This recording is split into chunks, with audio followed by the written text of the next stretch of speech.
Right here on 910 AM, the Superstation, the Future Radio. Hey, I'm your host, Brother Michael Imhotep. It is Tuesday, February 9th, 2021. And we are live. Hope everybody's doing well. Well, you know, today is a historic day.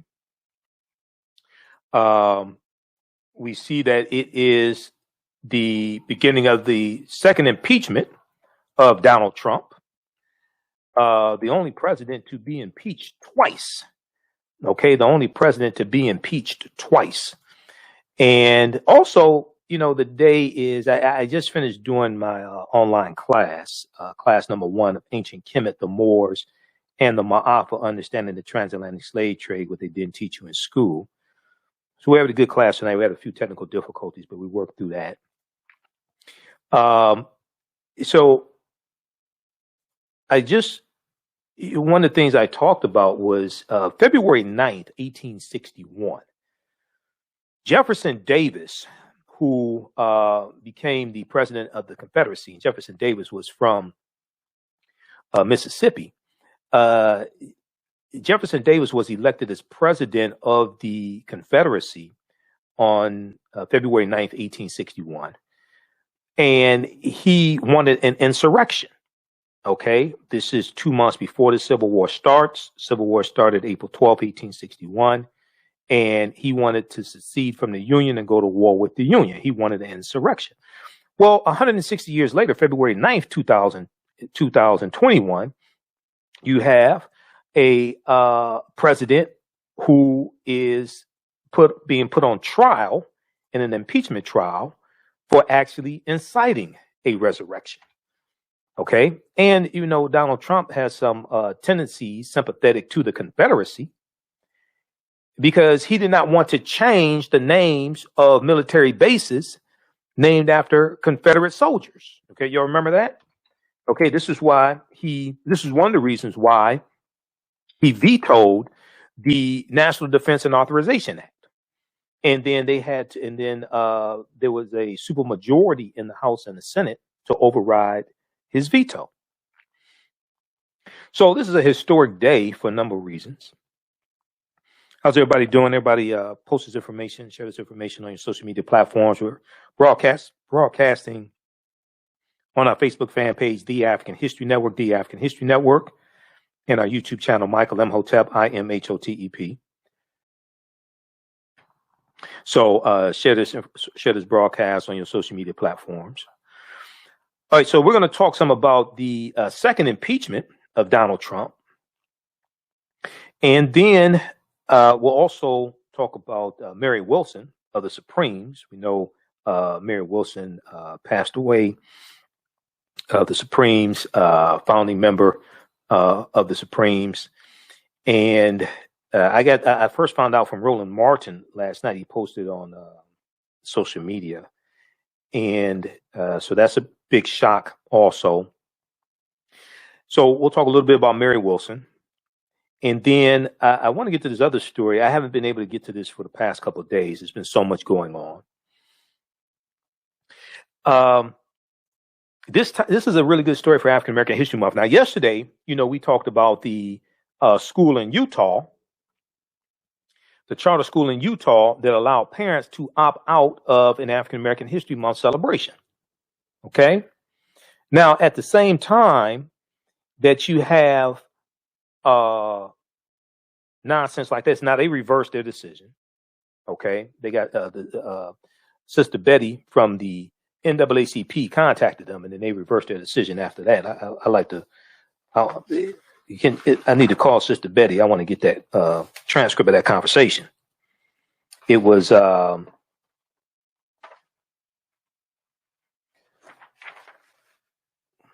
what was her name? I'll find her name. I want a transcript of that conversation, though. But at the same time that's taking place, you have in state legislatures across the country, you have Republicans trying to proposing bills to prevent teaching students about injustice and prevent teaching students about racism. we're gonna talk about that. A bill in several states wants to limit teaching about racism and oppression, and they want to adopt the framing of the debunked 1776 commission. That commission was convened by Donald Trump. Okay, so all this is tied together. I posted this is a good month to have this conversation. This conversation is good to have any month, but especially African American History Month, because a lot of people mistakenly think that only African Americans need to know African American history. That's not true. The history of African Americans needs to be taught in every school across this country. Everybody needs to understand our history. The reason why is the way people think about a people, what they've been taught about a people, influences how they think, feel, and act towards those people. And when you study Dr. Carter G. Woodson, who co-founded the Association for the Study of Negro Life and History, September 9th, 1915 in Chicago, and created Negro History Week in 1926, when you study Dr. Carter G. Woodson, Dr. Woodson felt that the history of African Americans need to be taught in every school across the country. Okay, not just schools that we go to. The history of African Americans needed to be taught in every school across the country. So, and he said that the prejudice and racism that we experience largely comes from people not knowing our history and being taught lies about our history, being taught lies about us and buying into those lies. So there was a article that I posted. Well, first of all, I posted this article here from news1.com on our Facebook fan page, the African History Network, a couple of days ago. And this article is from February 5th. I posted a couple of days ago, got over 1,000 likes. And sometimes people were saying, oh, well, we don't care the history that they teach. We just need to teach our children our history. You don't seem to understand that politics is the legal distribution of scarce wealth-bound resources, and the writing of laws, statutes, ordinances, amendments, and treaties, their adoption, interpretation, and enforcement. What people understand about history influences the policies that they support and who they vote into office, who they support politically. This is a direct correlation between people's understanding of history and the policies that they support. So there was a article that I posted from 2018. This is from Newsweek.com. Okay, we're going to go to impeachment of Trump in just a minute, but the impeachment of Trump ties into history, because you have a lot of people who are following Trump who are ignorant of the U.S. Constitution. If they understood the Constitution, they'll understand, one, Trump is a traitor. Two, Vice President Mike Pence did not have the authority to overturn the election results, okay, that was certified by the Electoral College, the December 14th certification of the Electoral College votes from the 50 states. They would have understood he didn't have the authority to do that. Okay, so there was a study from there was a study done in 2018. There was an article from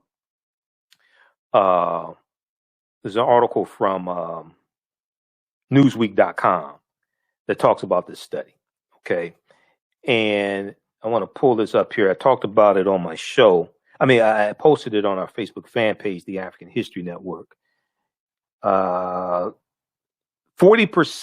of whites think black people just need to try harder, poll finds.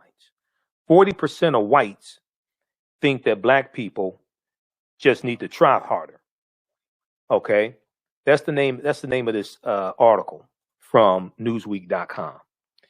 This ties into people's understanding of history.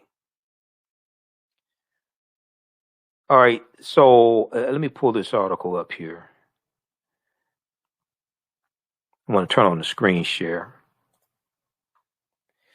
Because what's important to understand is that when you try to get your issues met, and you're dealing with people in the elected position, what their level of understanding about your history has a large impact on the policies they support or vote against, which is one of the reasons why you can't get a reparations bill passed.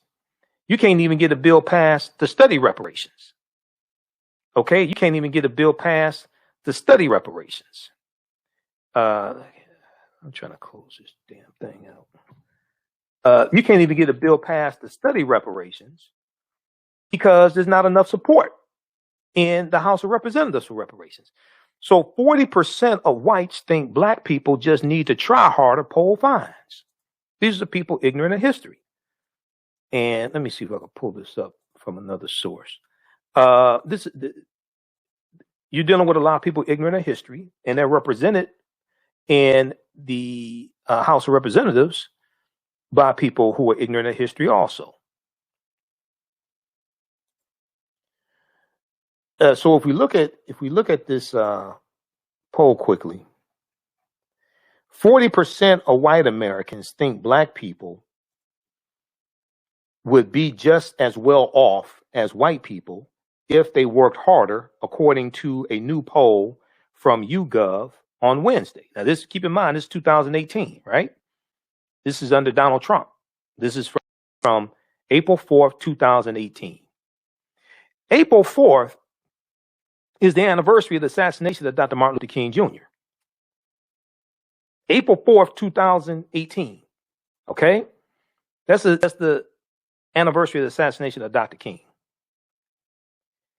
30% of white Americans think African Americans would be just as well off as white people if they worked harder. YouGov asked a number of questions on what it called racial resentment, one of which centered on whether the respondent agreed with the statement, "It's really a matter of some people not trying hard enough. If blacks would only try harder, they could be just as well off as whites." Obviously, you never read the book, How White Folks Got So Rich, The Untold Story of American White Supremacy. You obviously never read that book before. Okay. Overall, 35% of respondents agreed, 16% strongly agreed, 19% somewhat with the statement, 28% neither agreed nor disagreed. Okay. So when we go through and we look at these different studies, we look at the one from the segment from CBS Morning News from January 19, 2021. And it deals with how most Americans don't know what's in the U.S. Constitution. That deals with understanding history. When we look at this study that you hear me talk about a lot, this one here from the Southern Poverty Law Center, Teaching Hard History American Slavery, 52-page study, which surveyed 1,000 high school seniors and showed how little they know about the history of slavery. Then, as ignorant as people are, and I'm not saying ignorant, I'm not calling people names, but as ignorant as people are about history, then you have Republicans in state legislatures who are trying to control and trying to prevent teaching students about racism and oppression. We'll deal with this on the other side of the break, and we'll deal with Trump's impeachment also, which comes from a misunderstanding of history as well. The people who are following him don't understand history, don't understand law. Listen to the African History Network show right here on 910 AM, the Superstation of Future Radio. I'm Michael Imhotep. We'll be back in a few minutes.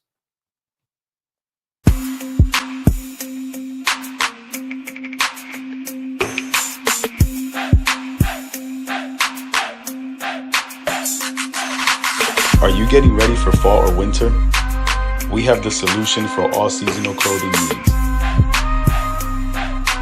Kemeticwear.com is the go-to online source for Kemetic African fashion and lifestyle products with a contemporary twist.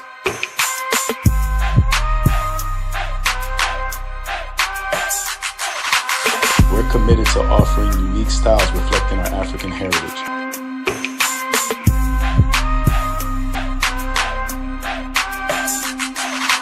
Kemeticwear.com is inspired by KemeticScribes.com to influence our people in learning and showing pride. Please please visit our website at kemeticwear.com.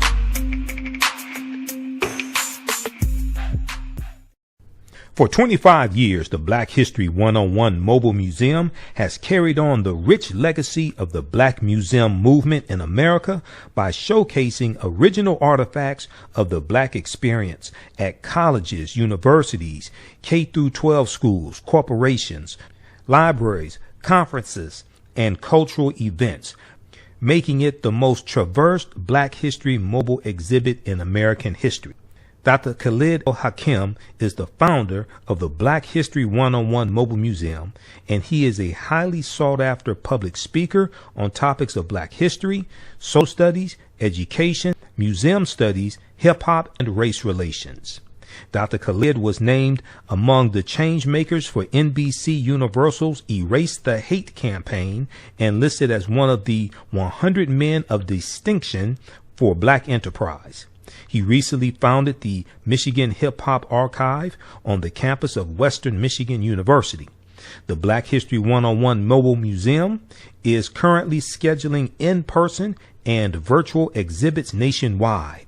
For more information, please contact Dr. Khalid Al-Hakim directly at 313-645-4197, 313-645-4197, or visit their website at blackhistorymobilemuseum.com. That's blackhistorymobilemuseum.com. You can also email him at bhistory101@yahoo.com, bhistory101@yahoo.com.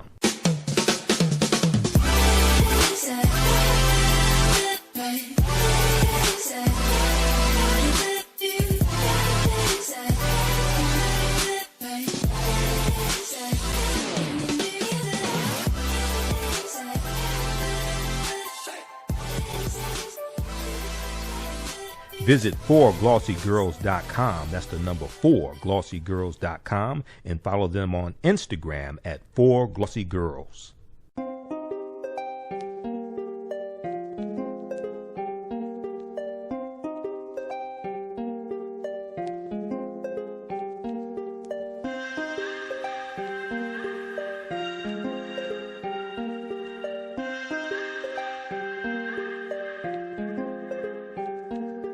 Black Bees products are a collection of natural, organic, personal care products with an appreciation of nature and bees.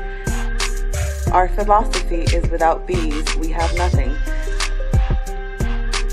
We are honoring our Nile Valley ancestors who understood the importance of bees. Black Bees created a high-quality, natural, organic personal care line that would be affordable to everyone. We hope you try and enjoy our Black Bees products line and come back and visit us at blackbeesproducts.com. Welcome back to the African History Network show right here on 910 AM, the Superstation of Future Radio. I'm your host, Brother Michael Imhotep. It is Tuesday, February 9th, 2021, and we are live. So we have a great class tonight, class number 1. My online class, Ancient Kemet, the Moors and the Maafa, Understanding the Transatlantic Slave Trade, what they didn't teach you in school. It's an 8-week, 16-hour online course and meets every Tuesday. There were a few technical issues I had to work through, so we got a lot of people watch the class tonight live. All the sessions are archived. If you miss any of them, you can go back and watch them over and over again. If you missed the first class, you can still register for it. I just posted the link here. We have a new link for the sign up. It's also at our website, AfricanHistoryNetwork.com, AfricanHistoryNetwork.com. It's regularly $130, on sale $80. We deal with thousands of years of history and what leads up to the transatlantic slave trade taking place. We're going to have a special guest speaker in the class next Tuesday. It's going to be Sister Nubia Wartford, who's a cultural anthropologist and has done a number of excavations, archaeological digs in the Sudan. She's going to deal with the African queens, of antiquity. We'll talk some about the African queens of antiquity, and we'll talk about Nubia, Ta-Nehisi, ancient Kemet, things like that. All right. Okay. So go ahead and register for the class. As soon as you register, you can watch class number 1, and there's some bonus content also you can watch. All right. On the African History Network show, we focus on educating, empowering, inspiring people of African descent throughout the diaspora and around the world, because right now it's corrects wrong behavior.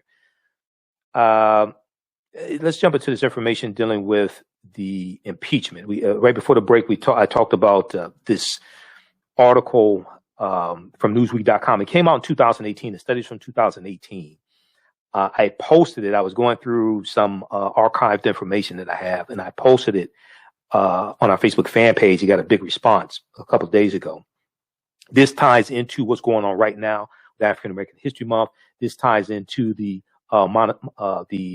Montessori's, the school, the Maria Montessori Academy in Utah, Ogden, Utah, that allowed parents to opt their children out of Black History Month lessons, but then they revoked that option. And the sister with the NAACP that I mentioned, I'm looking at the article from USA Today. We talked about this on our Monday show. Betty Sawyer, president of the Ogden branch of the NAACP. Betty Sawyer gave them a call and they changed their tune. So big shout out to Sister Betty Sawyer. All right. So today was a historic day, as we said in the beginning. Began the second impeachment in the U.S. Senate of Donald John Trump. So after he became the first president to be impeached twice, Donald Trump is also now the first former president to go on trial in the Senate. Trump's historic second trial got underway in the this afternoon, weeks after he was impeached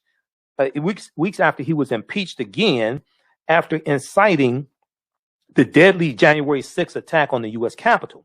Senate Majority Leader Chuck Schumer, in his opening remarks, said Trump faces the, quote, gravest charges ever brought against a president of the United States in American history. The gravest charges ever brought against a president of the United States in American history.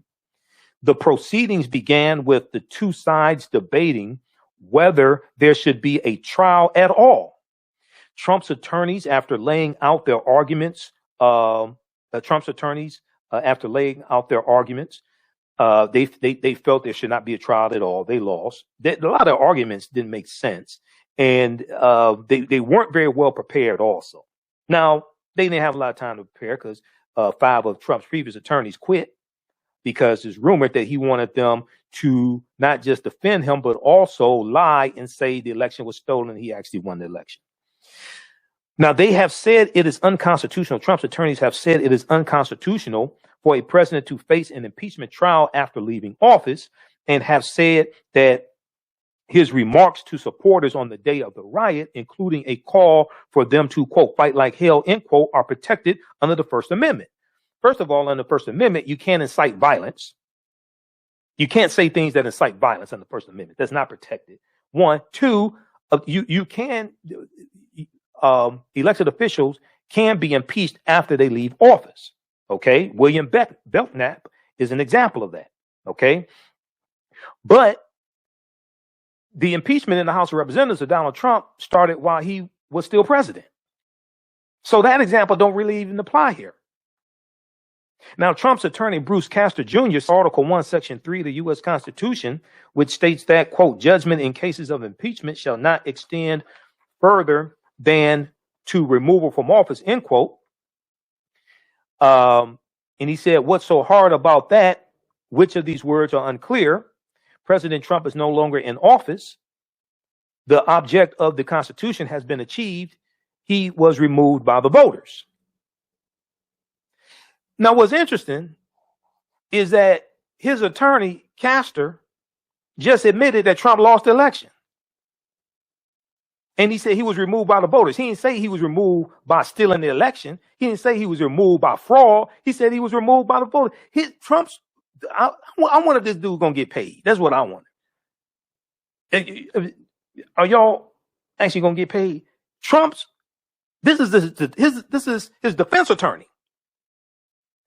His defense attorney admitted that voters voted Trump out of office. He admitted it in the Senate proceedings, which basically is calling Trump a liar, because you can't say the election was stolen and then your defense attorney is telling the jury that your ass was voted out of office by the voters.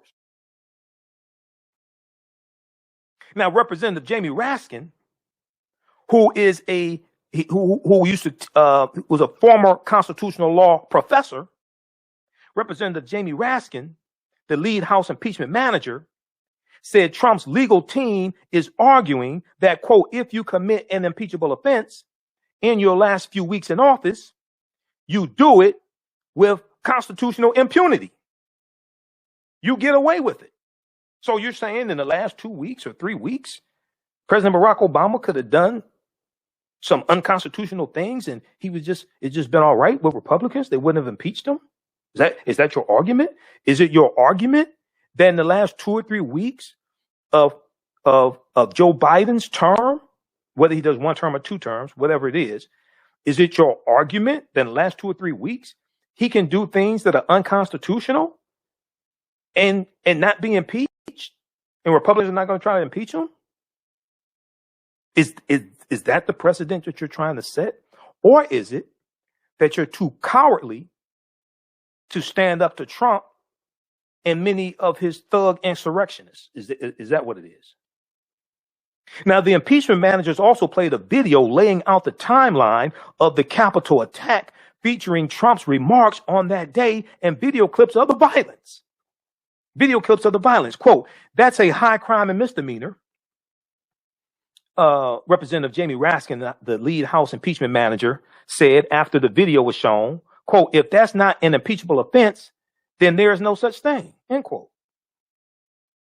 I want to go to this clip here. This is from the NBC Nightly News. They give a recap of what took place today in the Senate trial. Let's go to this clip, Shakita.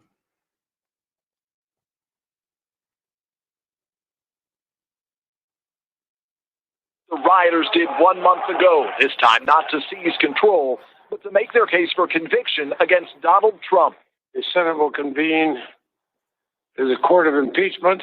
Making history, this the second trial of Mr. Trump, the first ever against a former president. Our case is based on cold, hard facts. Democrats opening with a graphic 13-minute video montage reliving the horrors of January 6th. And if you don't fight like hell, you're not going to have a country anymore. Mixing in the words of Mr. Trump with clips from the crowd, supporters calling out his name. We're outnumbered. There's a million of us out there. And you're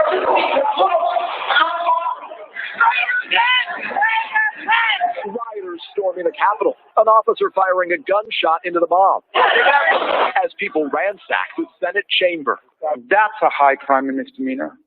If that's not an impeachable offense, then there is no such thing. Today, a clash over constitutionality. Democrats insisting a president must be held accountable for actions while in office, even if a trial happens after they've left. There is no January exception to the impeachment power. That presidents can't commit grave offenses in their final days and escape any congressional response. A presentation at times emotional from those who lived it. Congressman Jamie Raskin recalling his daughter's fear that day. And you know what she said? She said, Dad, I don't want to come back to the Capitol.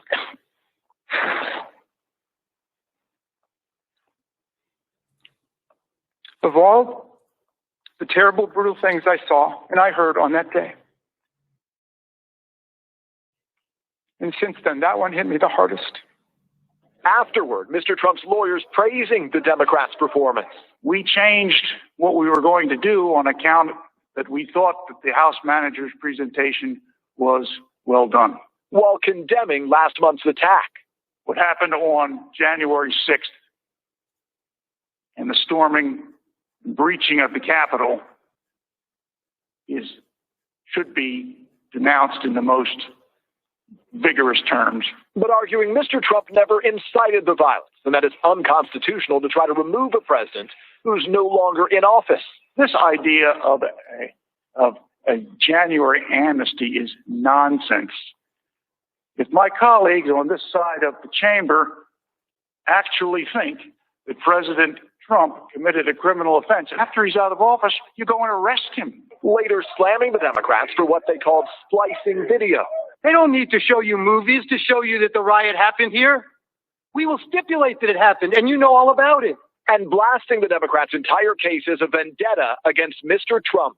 A great many Americans see this process for exactly what it is: a chance by a group of partisan politicians seeking to eliminate Donald Trump from the American political scene and seeking to disenfranchise 74 million plus American voters. Tonight, 6 Republican senators joining Democrats voting that the trial is constitutional. One of those Republicans criticizing Mr. Trump's legal team as disorganized and random. Still, it underscores the challenge for Democrats who need 17 Republican votes to convict. Okay. All right. Thanks. Okay.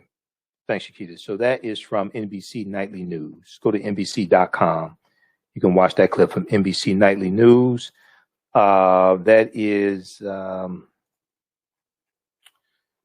the name of that one? It's from the Trump's historic second impeachment trial underway. Trump's historic second impeachment trial underway. Okay, so a couple things here. First of all, let's look at this article from NBC News. Washington Post has another good one that I have here. 4 takeaways from day one of Trump's second impeachment trial. That's from the Washington Post. If we look at this here from NBC News, this deals with key takeaways from day one of Trump's second impeachment trial. Republican Senator Bill Cassidy served up a surprise when he sided with Democrats on the constitutionality of holding a trial. The constitutionality of holding a trial. So we see 56 senators voted to proceed with the trial. There's another article you can check out. Senate declares Trump impeachment constitutional, allowing trial to proceed. So it was 56 senators, including 6 Republicans, who voted that the trial is constitutional against 44 Republicans. The 56-44 vote rejected an argument from Trump's attorneys that it is unconstitutional to try a former president, a debate that took up much of the first day of arguments from the House impeachment managers and Trump's legal team. Voting alongside all Senate Democrats were Republicans Pat Toomey of Pennsylvania, Lisa Murkowski of Alaska, and Mitt Romney of Utah, Senator Ben Sasse of Nebraska, Senator Susan Collins of Maine, and Senator Bill Cassidy of Louisiana. Okay, so check out the rest of that article. Let's go quickly. Let's look at some key takeaways.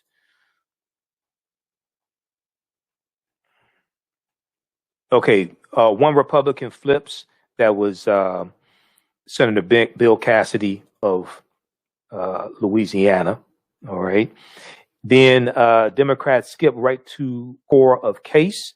The first day was supposed to have been dedicated just to constitutional arguments, and most had imagined that it would be filled with arcane discussions by legal scholars, but Democrats knew the audience would be large, and they used their most compelling material at the outset, a 13-minute mashup of video clips of the mob storming the Capitol.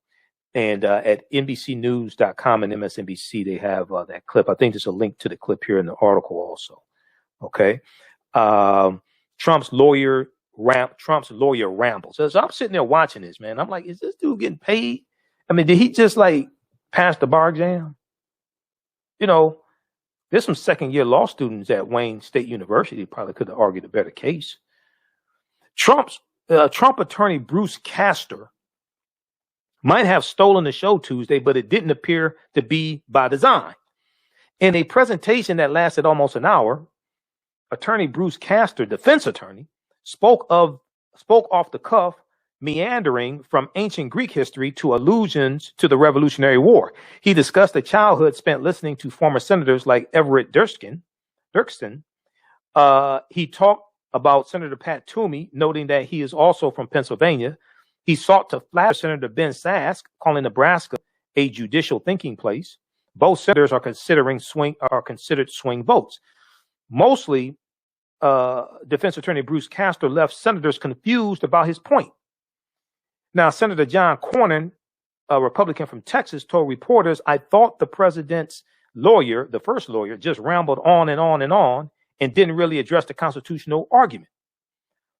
Trump's allies tried to spin the confusing presentation as part of a strategy to get away from the emotional Democratic arguments.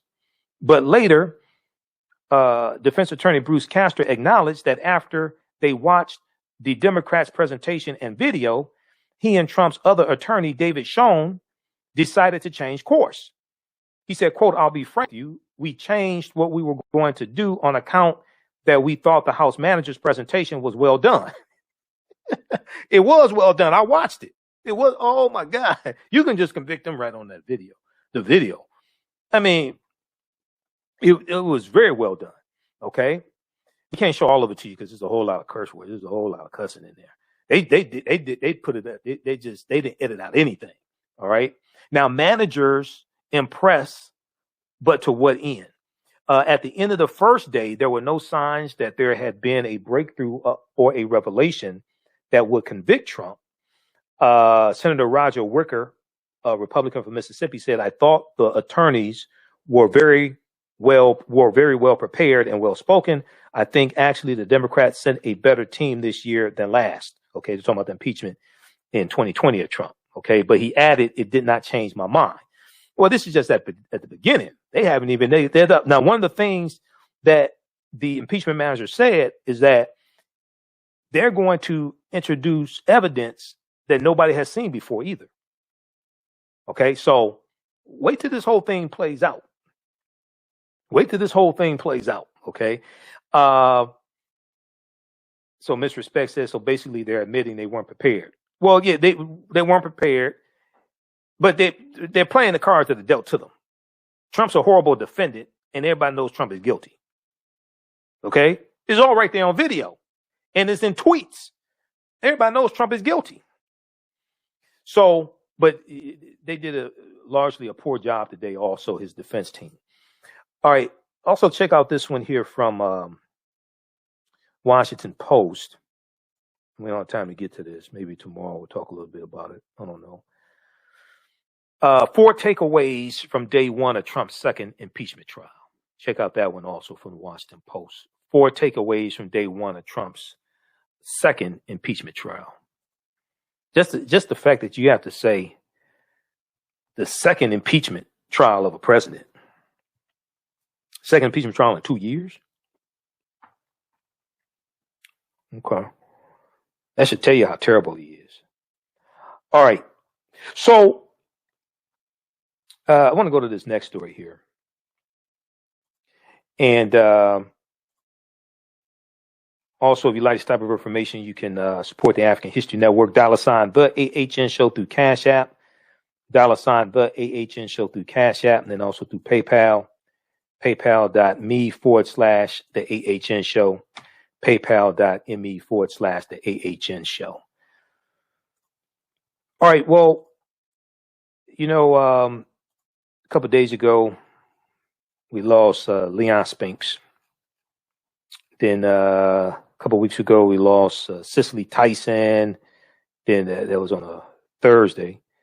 Then the week before that, we lost Hank Aaron. And then we got the news late last night. I first found out from Roland Martin. He posted it on his social media platforms. Mary Wilson of the Supremes has passed away. And she was a founding member of the Supremes. And we, you know, those of us here in Detroit, Motown, came to a shock to us. We, you know, a lot of people were devastated. So Mary Wilson, an original member of the Supremes, dies at 76. Okay, so you know, I grew up listening to the Supremes. Well, let me rephrase that. I grew up listening to my parents were playing the records of the Supremes. Okay, I wasn't alive in the 60s, but so I still grew up listening to the Supremes. But I remember like Donna Ross going solo. And I remember Diana Ross coming out with her solo albums, like The Boss, things like that. All right, so New York Times is a good article. There was some good reporting on this. There's one from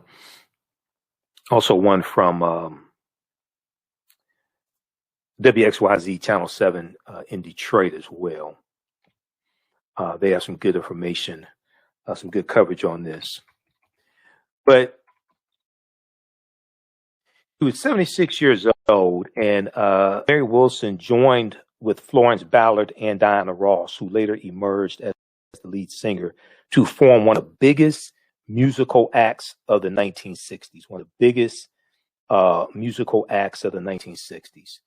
I would say the Supremes are one of the biggest musical acts of all time. Their songs have been covered and sampled, things like this. They've influenced other acts. Everybody from In Vogue to they may have even influenced TLC. I think they influenced Destiny's Child. So I would say one of the greatest acts of all time. But I'm from Motown, so I may be a little biased. Okay. I may be a little biased here. All right, so I want to go to this and let me pull up this picture here of Mary Wilson also. All right. So if we look at this article here from New York Times, Mary Wilson, a founding member of the Supremes, the trailblazing vocal group that had a dozen #1 singles on the pop charts in the 1960s and was a key to the success of Motown Records, died on Monday, February 8th, 2021, at her home in Henderson, Nevada. She was 76 years old. The death was confirmed by her publicist, Jay Schwartz. No cause of death has been given as of yet. Okay, so we'll find out more about what the cause of death was. The death was confirmed by her publicist. Now, formed in Detroit as the Primettes in 1959. The Primettes in 1959. The Supremes, whose other two original members were Diana Ross and Florence Ballard. And Florence Ballard had a tragic end also. There's an episode of Unsung on TV1 dealing with Florence Ballard. But Mary Wilson, whose other two original members were Diana Ross and Florence Ballard, made their mark with hits like Baby Love and Stop in the Name of Love, whose smooth blend of R&B and pop helped define the Motown sound. So you all remember the episode of Good Times when they're doing a variety show and Florida and Walona and Thelma perform Stop in the Name of Love, all right? You all remember that? So, I mean, Supremes, they influence like for generations. And then James jumps up and says, sing the song, baby, sing the song, right? Everybody remembers that. That's classic TV, okay? Speaking of Good Times, I posted this on my personal page. And this all ties into history. Y'all don't remember that from Good Times. Y'all know you remember that from Good Times. you don't remember that episode? And Florida had a wig on. She had a short wig on doing the Supremes. There was a what was I looking for? I posted this from what's the name of that? Get TV. And this was from February 9th, 2021. Good Times debuted 47 years ago today. 47 years ago today, Good Times debuted. I posted this, and we're talking about them doing the Supremes on Good Times. And this is the 47th anniversary of the debut of Good Times on TV. It aired on CBS. Okay, so they had songs like Baby Love and Stop in the Name of Love. Berry Gordy, the founder of Motown Records, said in a statement that the Supremes had opened doors for other Motown acts. He said, quote, "I was always proud of Mary. She was quite a star in her own right, and over the years continued to work hard to boost the legacy of the Supremes." Now, she was the only original member still with the Supremes when the group broke up in 1977. Mary Wilson was born on March 6, 1944 in Greenfield, Mississippi, to Sam and Johnny Mae Wilson. She grew up in the Brewster Douglass Projects right here in Detroit and began singing as a child. When Milton Jenkins, who in 1959 was the manager of the Primes, they're going to become known as the Temptations. When Milton Jenkins, who in 1959 was the manager of the Primes, she decided to form the manager of the Primes decided to form a female version of the act, the Primes, and called them the Primettes. The original members of the Primettes were Betty McGlown, Miss Florence Ballard, Mary Wilson, and Diana Ross. To get Berry Gordy's attention, the group then known as the Primettes, who would later become the Temptations, frequented Motown's Hitsville, USA recording studio after school. They were eventually signed to Motown Records, changed their name to the Supremes, and became a trio in 1962. The Supremes did not fare well early in their career, but they achieved success after they began working with the songwriting and producing team of Brian Holland, Lamont Dozier, and Eddie Holland. Okay, Holland and Dozier. And after Berry Gordy made Diana Ross the lead singer. Before then, Mary Wilson and Florence Ballard had shared most of the lead vocals. Now, the trio's breakthrough single was called When the Love Light Starts Shining Through His Eyes. When the Love Light Starts Shining Through His Eyes. This song peaked at number 23 on the Billboard Pop Chart in 1963. 5 consecutive number one singles, all with Diana Ross as the lead singer, followed in rapid succession in 1964 and 1965. Where Did Our Love Go? Baby Love, Come See About Me, Stop in the Name of Love, and Back in My Arms Again. They have 5 consecutive number one singles, okay, on the Billboard Top 100. 5 consecutive number one singles.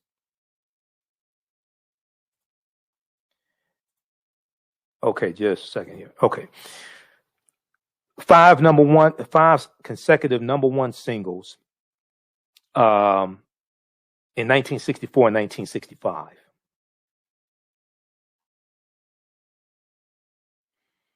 This is on Billboard's Pop Chart. Now, the Supremes emerged as stars during an era of tension and upheaval in the United States. 1963, the year of their first hit, was also the year of the March on Washington, August 28, 1963, at which Reverend Dr. Martin Luther King Jr. famously spoke and called out America on its hypocrisy and its white supremacy. And Dr. King was focused on dismantling white supremacy and racism. He talked about police brutality, voter suppression, living in ghettos, different things like this. That's all in the speech called I Have a Dream, originally called A Cancel Check. Because I Have a Dream is not the original name of the speech. Originally it was called Normalcy Never Again. Then it was called A Cancel Check, because he was calling out America on its hypocrisy. And he said we were given a promissory note 100 years prior in 1863, meaning the Emancipation Proclamation. And when we took that promissory note to the bank to cash it, it was marked insufficient funds. Speech was not about a dream. So on the March on Washington, Dr. King's speech, Dr. King famously spoke, and the year later that year, November 63, President Kennedy was assassinated. If the nation was seemingly divided, the Supremes nonetheless found fans everywhere.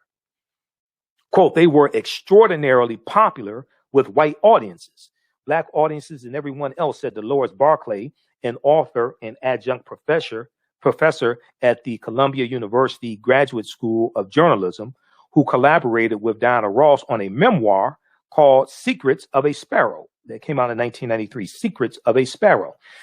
All right. Look, those watching on our Facebook fan page, The African History Network, The African History Network, and our YouTube channel, Michael Imhotep, keep watching. We're going to keep broadcasting. You can still register for my online course, Ancient Kemet, the Moors, and the Maafa, Understanding the Transatlantic Slave Trade, what they didn't teach you in school. It's as soon as you register, you can watch class number 1 that we did today. And it's regularly $130 on sale, $80. There's other bonus content there also. So we'll post a link here, or go to our website, AfricanHistoryNetwork.com. AfricanHistoryNetwork.com is right on the homepage. Click on register here. You can watch from around the world. All that we do the classes live. They're all recorded. You can go back and watch it over and over again. Remember, right now, it's correct. Wrong behavior is not over till we win. Wakanda forever. We'll be back tomorrow night. Stay tuned for Pastor Greg Davis. We'll talk to you tomorrow. Peace. All right, stand by, everybody. We'll go for a few more minutes because it's been a long day. Stand by. How's everybody doing? All right. Who still needs to register for my online class? Who still needs to register? Let me know. We posted the link there. You can also email me at AHNShow@AfricanHistoryNetwork.com if you have any questions as well. This is a great class. We have a lot of new content this time around as well. I have a new laptop. That's good. I got a 12-channel mixer, so we're showing videos in the class, and you can hear everything, okay? So you can register. As soon as you register, you can start watching. You can watch from around the world. Also, your children, you can use this for your children. I would say the information is PG-13. You can use this for your children. A lot of children that are at home doing online schooling, things like that. This is good for your children also, okay? And I'm working on commercials as well. John Ray, post your information here. Everybody visit workingwithjohnray.com, workingwithjohnray.com. Check out the information he has on income shifting, workingwithjohnray.com. You're going to hear some more things coming from John Ray also. All right.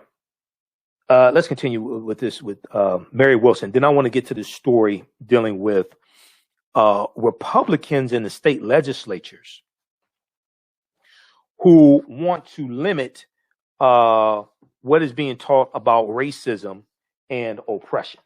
Okay. All this ties together. This is all during African American History Month.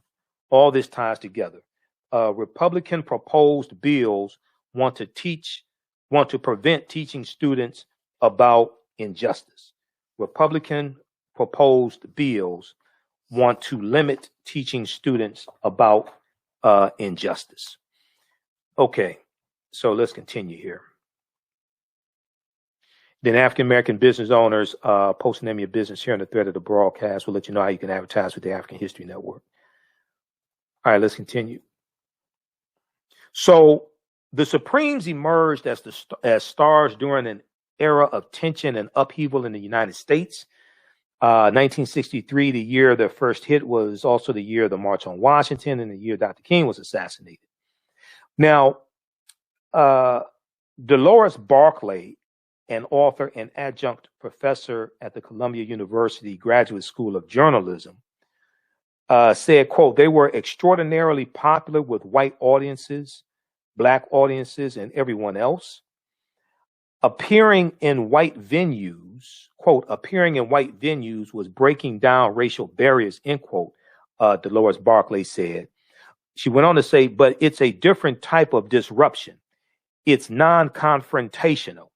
It's non-confrontational. It's having a platform and saying, yes, we're here, we're great, and we're part of American music. Now, the Supremes, quote, transcend adolescence without repudiating it, end quote, an article in the New York Times said in 1967, adding, quote, their audience spans ages and taste barriers. Their audience spans ages and taste barriers. Now, by that year, 1967, the group had undergone another change.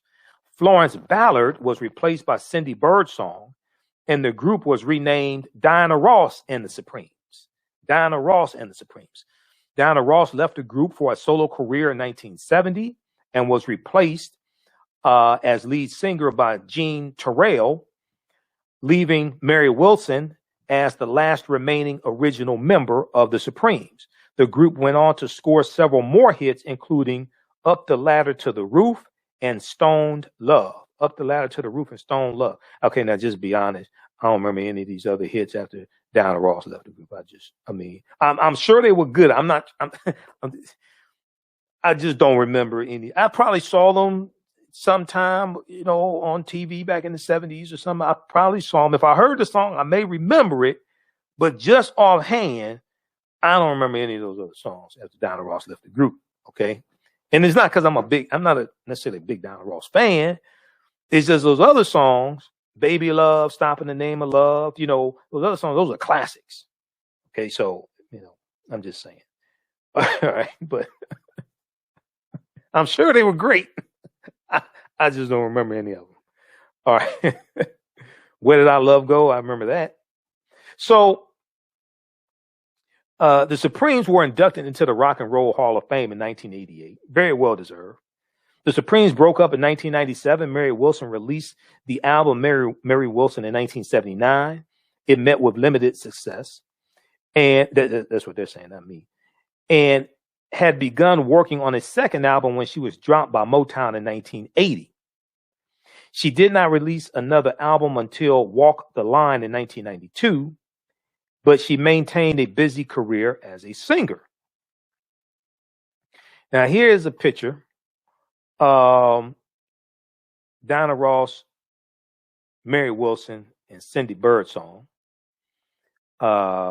Cindy Birdsong replaced Florence Ballard. Here's a picture here. Let's see here. Let's turn this on. This is from the article from the New York Times.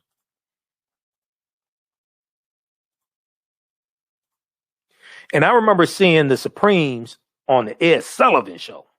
Okay, it was I didn't see it originally when it aired, but I remember seeing it years later on the Ed Sullivan Show. Right? Because the Supremes just take you all around the world. I mean, fantastic group. When I look at Destiny's Child, and what they were able to achieve, Destiny's Child, they remind me of the Supremes. Okay. So here's a picture of Cindy Birdsong, Mary Wilson, and Diana Ross.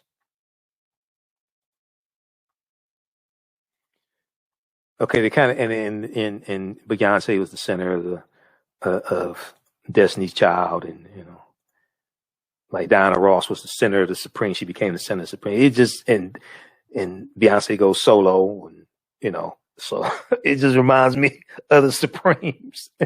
And then the musical Dreamgirls was loosely based upon the Supremes also, the Dreamgirls. Okay. So let's let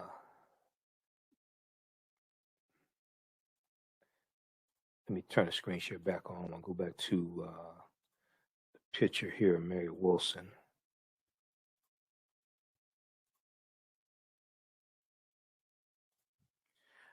All right. So for all the so reviewing a cabaret performance in 2009, Stephen Holden of the New York Times praised Mary Wilson's sizable voice with its rough Tina Turner-like edges, he said. Sizable voice with its rough Tina Turner-like edges. And noted that despite its emphasis on the Supremes catalog, her performance, quote, suggested that Miss Wilson would really like to get away from all that history to be a grander, more grown-up pop diva, end quote. For all the Supreme success, Mary Wilson acknowledged in her 1986 autobiography, Dream Girl, My Life as a Supreme. That was the name of her autobiography, Dream Girl, My Life as a Supreme. She acknowledged that there had been friction in the group during Diana Ross's tenure. No kidding. No kidding. The book took its name from the 1981 Broadway musical Dreamgirls, later made into a movie, which was widely regarded as being based on the Supreme's history. Mary Wilson was quoted as saying she liked the musical. Diana Ross claimed not to have seen it. Girl, you know you saw that. All right. Okay, anyway. Now, quote, Diane always liked to be the center of attraction, Mary Wilson told People magazine in 1986. Tell us something we don't know. Using Diana Ross's original first name. She called it Diane. Quote, now Diana Ross graduated from Cass Technical High School also. Some people say that has something to do with her being, well, some people may say she's arrogant or something like that. I'm not saying she's arrogant, but some people may say she's arrogant. Some people may say that has something to do with her graduating from Cass Technical High School. You know, it just happens to be the high school I graduated from as well. But one don't have nothing to do with the other. So Mary Wilson said, if you happen to be in her way while she was going toward the center, that was your fault. So the strains in their relationship appeared in public again in the year 2000, when Miss Mary Wilson and Cindy Birdsong did not join a Supremes reunion tour, saying they had been offered much less payment than Diana Ross. Okay, for the tour, which did not do well and was canceled midway through its scheduled 29 dates, Diana Ross was joined by Linda Lawrence and Sherry Payne. I don't know who the hell these people are. I'm sure they're good singers, or how should I put it? I'm sure they're good singers, or possibly backup singers. I don't know. But I don't know who they are. Okay, but let me just say this here. All due respect, Mary Wilson. I know, okay, I don't think she should have been paid a lot less than Diana Ross. But if you look at who had a more successful solo career, I know Mary Wilson was a founding member of the Supremes. I understand that. If you look, you talking about the year 2000, okay? Destiny's Child is out in 2000, TLC. If you look who had a more successful solo career between Diana Ross and Mary Wilson, there's no comparison. So I can understand her being upset she was being paid a lot less than Diana Ross. I can understand that, because you say, well, hold on, I was a founding member of this group. Now, if Diana Ross got more money than Mary Wilson, I don't know how much she got. Say hypothetically, Diana Ross hypothetically got $200,000 and Mary Wilson got $175,000. Okay, I can understand that. Diana Ross got $200,000 and Mary Wilson got $50,000. Well, that's an insult. So if Diana Ross got paid more than Mary Wilson, I can understand that. If she got paid substantially more, that could be an insult to a founding member. And if with the two backup singers that Diana Ross went out with, I can see why they had to cancel that. I don't know who they are. Is Diana Ross and fill in the blank? Is Diana Ross and fill in the blank? Okay. So for the tour, which did not do well and was canceled midway through its scheduled 29 dates, you know the tour is not doing well when it's midway through the tour and they have to cancel the tour. You know it ain't doing well. Okay. They should have just gone and paid Mary, something comparable or whatever to get her on the tour. So Miss Ross was joined by Linda Lawrence and Sherry Payne, who had joined the Supremes after she left. Quote, my biggest desire and dream is that Diane and I are together again, Mary Wilson said on CBS in that year, in the year 2000. She said, first of all, it's a friendship thing for me. It's a friendship thing for me. Now, Diana Ross said on Twitter on Tuesday that she had wonderful memories of her time with Mary Wilson and that the Supremes will live on in our hearts. Okay, that's true. And let's go to, let's see. Let's go to this. Let's pull this up here.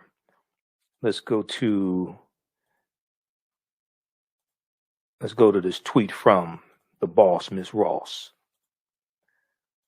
Let's look at this here. Anna Ross, February 9th, 6:52 a.m. said, I just woke up to this news. My condolences to you, Mary's family. And I'm reminded that each day is a gift.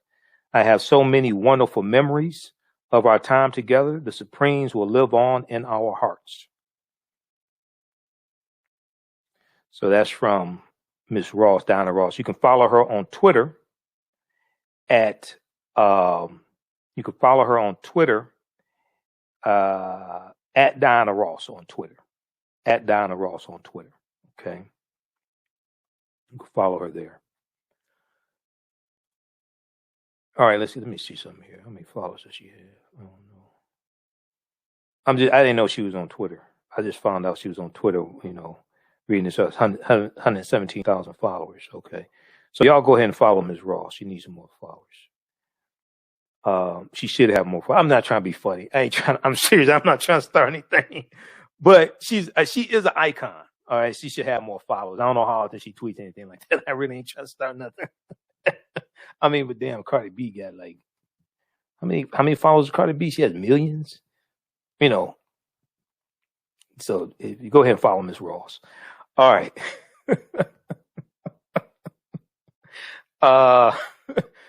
Let's continue. Okay, so check out the rest of this article here from New York Times. Now, Mary Wilson is survived by her daughter, Takessa, her sons Pedro Antonio Jr. and William, her sister Catherine, her brother Roosevelt, 10 grandchildren and a great-granddaughter. Her marriage to Pedro Ferreira ended in divorce. She remained in the spotlight in recent years. In 2019, she competed on Dancing with the Stars. I don't watch Dancing with the Stars either, so I don't remember that. Maybe some of you all do. I used to watch Dancing with the Stars a little bit when Brandy was on. Then Brandy got robbed, so a lot of reality TV shows, game shows I don't watch. I will watch Braxton's Family Values because I like Tony Braxton. I will watch Braxton's Family Values, and I like growing up hip hop. Okay, and I like to see the next generation of hip hop and realize a lot of them don't know what the hell they're doing. But I do like growing up hip hop and Braxton's Family Values, but a lot of other stuff and a lot of the crazy stuff, the housewives shows, and I don't watch that stuff. Okay. So check out this article here from New York Times, written by Derek Bryson Taylor. Derek Bryson Taylor has the byline for this story. And this is, let's flip over to this.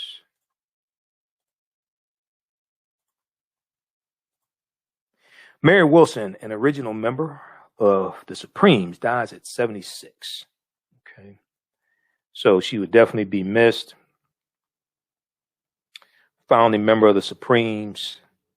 She's a piece of American history, piece of African American history, piece of music history. All right. So let's continue. How's everybody doing? Ruby said nicely, Michael. We got TC Cook. Who else we have here? Miss Brand. Follow us on our Facebook fan page, The African History Network, The African History Network. Also on our YouTube channel, Michael Imhotep, IMHOTEP. Turn on live notifications so you know when we go live, because neither one notifies everybody when we go live. That's part of the problem. Neither one notifies me. I'm still trying to figure out what's up with that. Okay. But anyway, I'm still trying to figure out why you hating on it, brother. But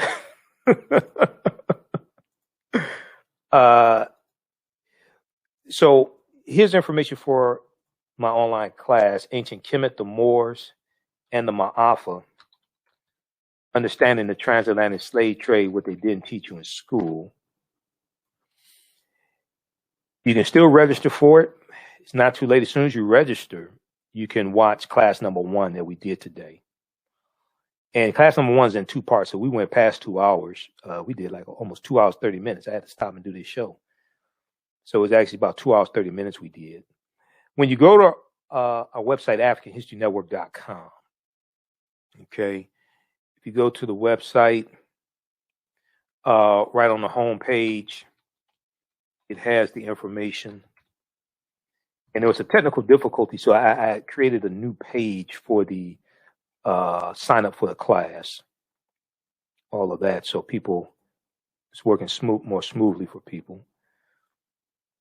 Let me pull this up quickly to show you this.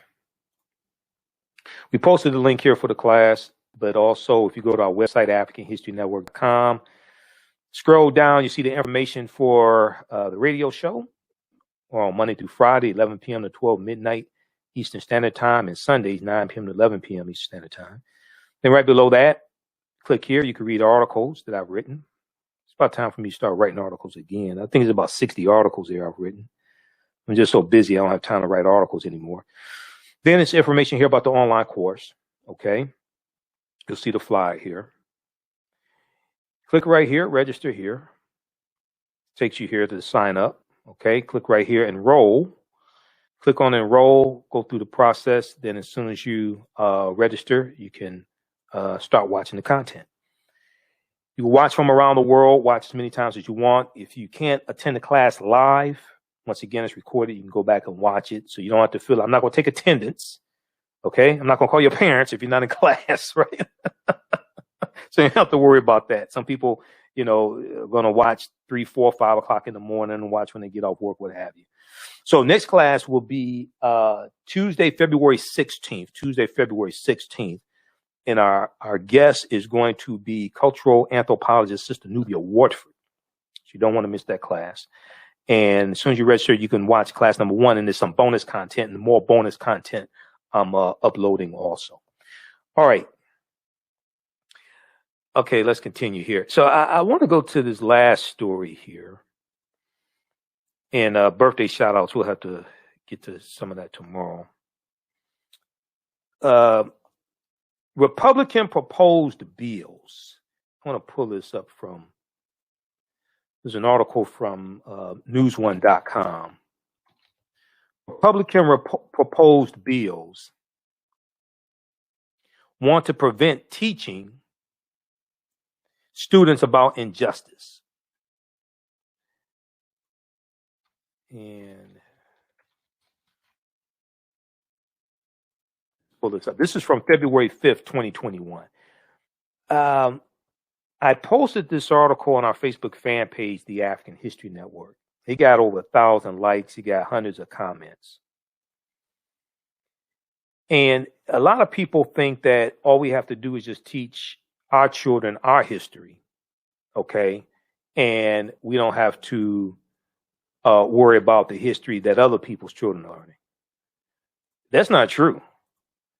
What people know about you greatly influences how they treat you, greatly influences the policies that people vote for and the elected officials people vote for that write policies that impact you. So a lot of times we think all we have to do is just teach our children our history. No, not at all. So bills in several states want to limit teaching about racism and oppression, adopting the framing of the debunked 1776 Commission report. Now, the 1776 Commission report, that report worked a lot to incorrectly rewrite the history or distort the history of slavery in this country. And luckily, that commission, the report was taken down off of whitehouse.gov by President Joe Biden. And the report, the commission was disbanded by Joe Biden also, rightfully so. Now, I think something that Biden can do, and maybe they're already contemplating this, I don't know. I think Joe Biden should form a commission to do a report that deals with the real history of this country and encompasses African American history into the real history of this country.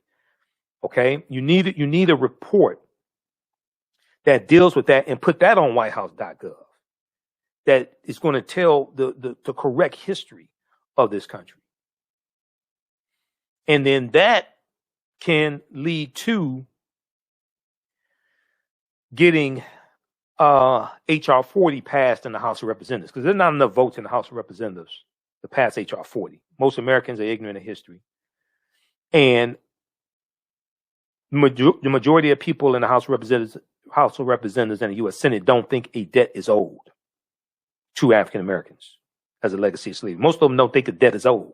That's why HR 40 hasn't gone anywhere, even the revised one. It can't get out of committee. So let's look at this last story here. Reparations is a legislative process. You understand Article 1 of the U.S. Constitution. Congress controls the purse strings. Reparations is a legislative process. So GOP controlled state legislatures aim to pick up where the now disbanded 1776 commission left off. Republican lawmakers in several states are moving forward with legislation that would implement similar efforts. Bills in Arkansas, Iowa, and Mississippi prevent the use of the 1619 Project as part of teaching the legacy of slavery. Now, even though there's some flaws in the 1619 Project, there's still some things that you can use to teach the history of slavery in this country. Something else that should be used to teach the history of slavery is the study from the Southern Poverty Law Center, Teaching Hard History of American Slavery, because this is designed for teachers to use, and parents can use this also. Parents who have their children at home at the kitchen table, going to school online. This is something that you can use also to deal with teaching history. And if in your students' classes, and they're talking about African American History Month and dealing with history, they're dealing with the history of slavery, if they're not using this, I would strongly urge you to suggest it to them. They did a survey of 1,000 high school seniors and found how very little they know about history. Only 8% of high school seniors surveyed knew that it took a constitutional, only 8% of high school seniors surveyed could identify slavery as the central cause of the Civil War. Only 8%. So they lay out a number of ways of how the history of slavery is being incorrectly taught in schools across the country. Then they lay out a lot of recommendations of how to more correctly teach that history. One of the things they tell you don't you ever, never ever do, are slave reenactments. And reenactments of slave auctions. And reenactments of slaves running away and getting captured and all this. Don't do that stuff. They tell you don't do that. That can be very traumatizing to students, not just African American students, but it could be traumatizing to other ethnic group students also. You can get a copy of that at splcenter.org, splcenter.org, which is Southern Poverty Law Center website. Teaching Hard History of American Slavery is the name of that study. They have a PDF there. They have a write-up on it. They also have a PDF you can download it. I downloaded it, took it to the printer, got it printed up. Okay. All right. So let's continue here. So bills in Arkansas, Iowa, and Mississippi prevent the use of the 1619 Project as a part of teaching the legacy of slavery.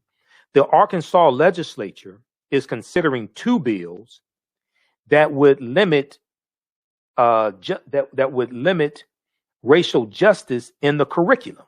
The Arkansas legislature is considering two bills that would limit racial justice in the curriculum. House Bill 1231 would prevent schools from using the 1619 Project as part of the curriculum. Now, House Bill 1218, and let me see, there was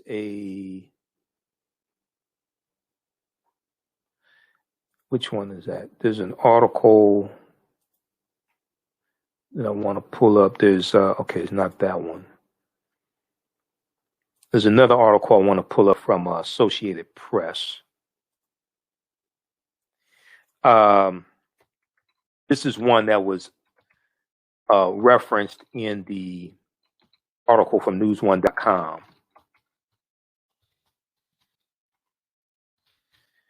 From Associated Press, GOP states weigh limits on how race and slavery are taught.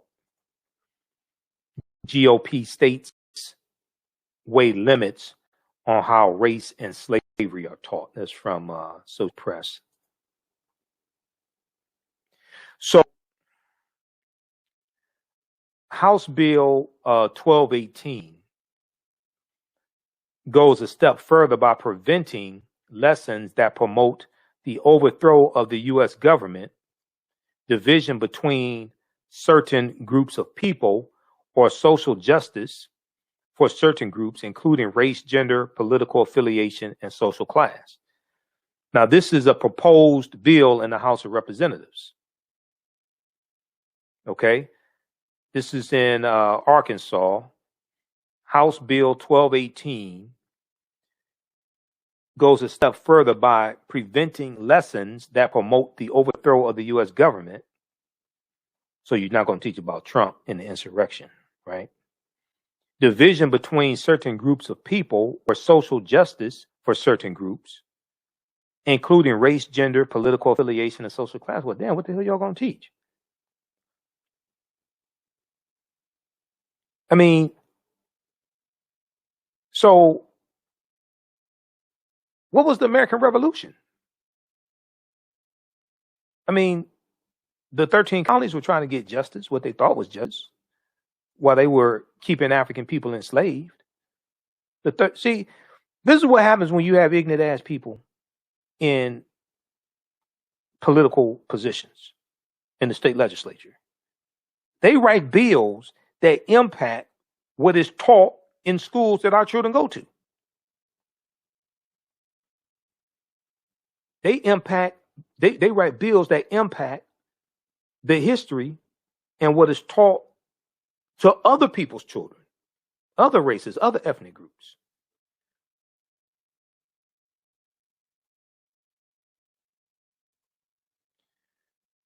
Okay, let's continue. So Arkansas Governor Asa Hutchinson has expressed a preference for maintaining local control and wanting parents to have opportunities to challenge curriculum locally. An Oklahoma bill would target teachers directly for teaching so-called divisive topics, including the U.S. is a racist country at its core, which is something proposed by the 1619 Project. The U.S. is a racist country at its core.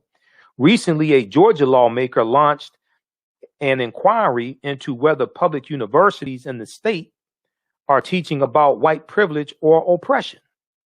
They should be teaching about white privilege and oppression. Once again, elections have consequences. This is why a lot of these ignorant people, like a lot of these state lawmakers, they have to be voted out of office.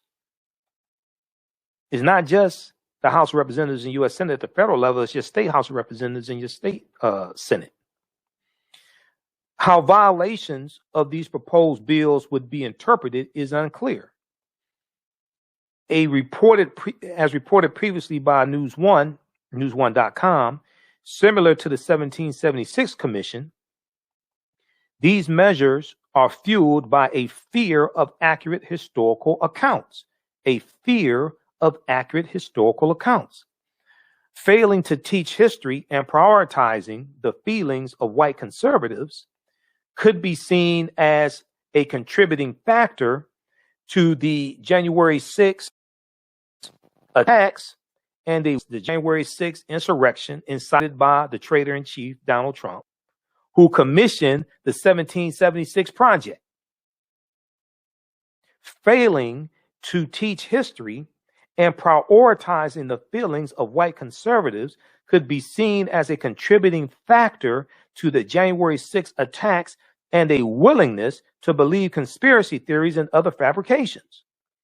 Educators have also raised concerns about academic freedom and job security for teaching accurate history.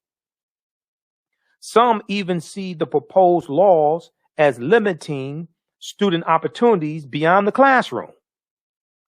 Matthew Bodie, the state conference president of the American Association of University Professors and a University of North Georgia professor, called questions an effort to intimidate professors. In an interview with the Associated Press, Matthew Bodie called the request an attack on higher education. He said it perpetuates a pernicious agenda. It perpetuates a pernicious agenda. I don't know why a state representative who won his district by 40 points needs to throw red meat to his base. But this echoes national conservative discourse that has been laughed from the public square by historians and other experts.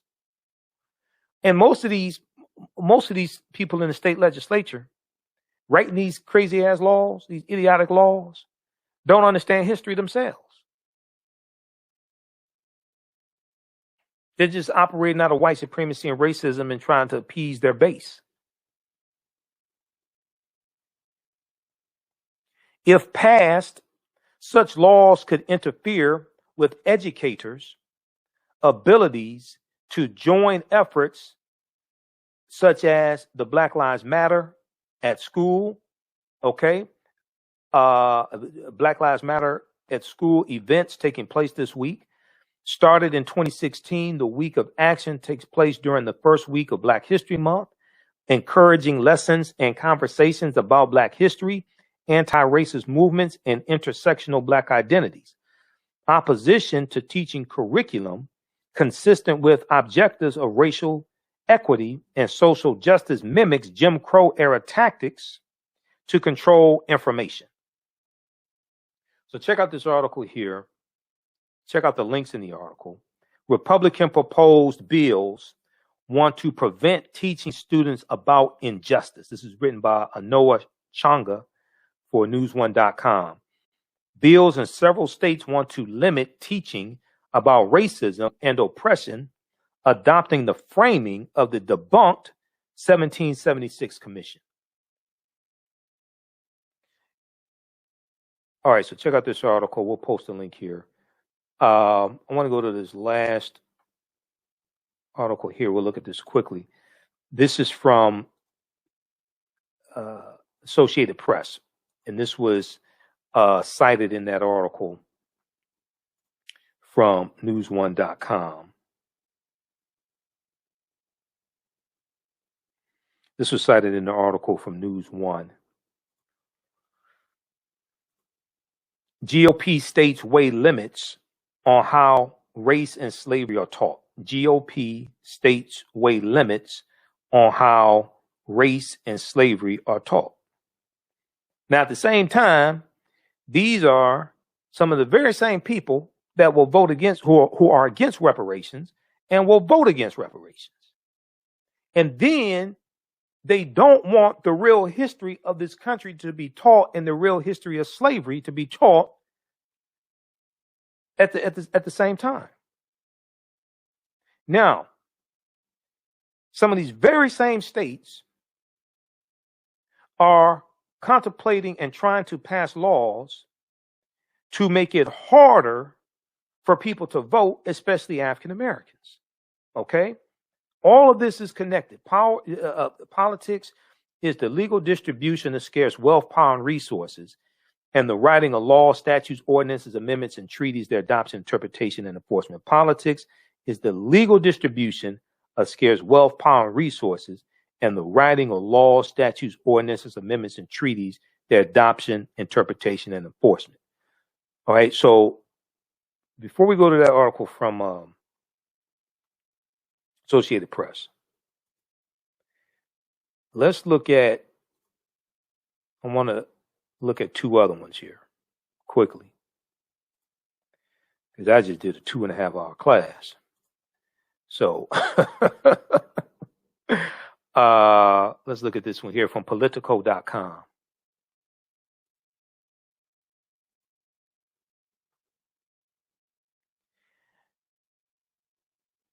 Okay, from Politico. I've talked about this before. State Republicans push new voting restrictions after Trump lost.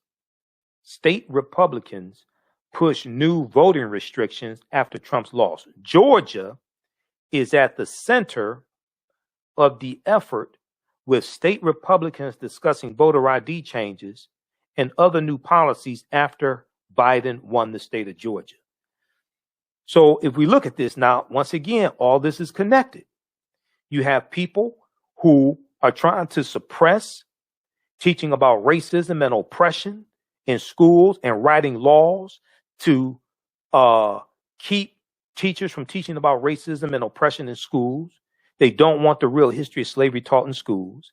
Then at the same time, some of those very same state legislatures are trying to pass laws to make it harder for people, especially African Americans, to vote so they can change the laws.